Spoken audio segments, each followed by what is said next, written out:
আজকে ওসমান হাদি গুলিবিদ্ধ হলো। এই নিউজটা আমার কানে আসার পর আমার মনে হয়েছে দেশের মধ্যে আরেকটা 5ই আগস্ট সৃষ্টি হওয়ার প্রয়োজন আছে। এই ঘটনা যে সমস্ত কাপুরুষরা ঘটিয়েছে আমরা তার তীব্র নিন্দা জানাই এবং আমরা চাই অবিলম্বে কাপুরুষদেরকে খুঁজে বের করে শাস্তির আওতায় আনা হোক।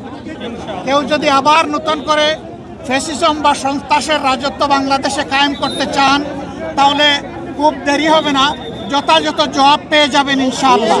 বাংলাদেশের মাটি কারো বাপদাদার জমিদারি না, খুবই ক্রিটিক্যাল অবস্থা। সে এখন হায়াত মৌতের মাঝখানে আছে। জামাতে আমি যে কথাগুলো বললেন তার প্রেক্ষাপট কি জানেন? আজকে ওসমান হাদি পর্যন্ত এই গুলির আঘাতটা বা এই গুলিটা পৌঁছলো কেন জানেন? কারণ হচ্ছে 5ই আগস্টের পর মানে যে রাস্তার টোকাইরা এই ধরনের অরাজকতা সৃষ্টি করে আসছে তাদেরকে ধৈর্য যদি প্রকাশ্যে জনসম্মুখে ফাঁসি কিংবা যে কোনো একটা কঠিন শাস্তির ব্যবস্থা করা হতো তাহলে ওসমান হাদি পর্যন্ত এই গুলিটা পৌঁছাতো না, কখনোই না। কখনোই জায়গায় জায়গায় খুন হতো না, কখনোই জায়গায় জায়গায় ধর্ষণ হতো না। এটা ইউনূস সরকারের ব্যর্থতা। আমার গঠনমূলক সমালোচনা যদি আপনার পছন্দ না হয় তাহলে অবশ্যই আপনারা আমার লেজে পা দিবেন। আর আমার লেজে পা দেওয়া মানে আপনাদের নিজেকে নির্লজ্জ হিসেবে প্রমাণ করা।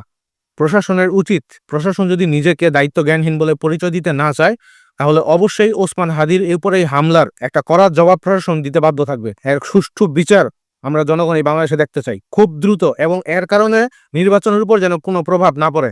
ফুল এন্ড ফাইনাল কথা। আল্লাহ হাফেজ।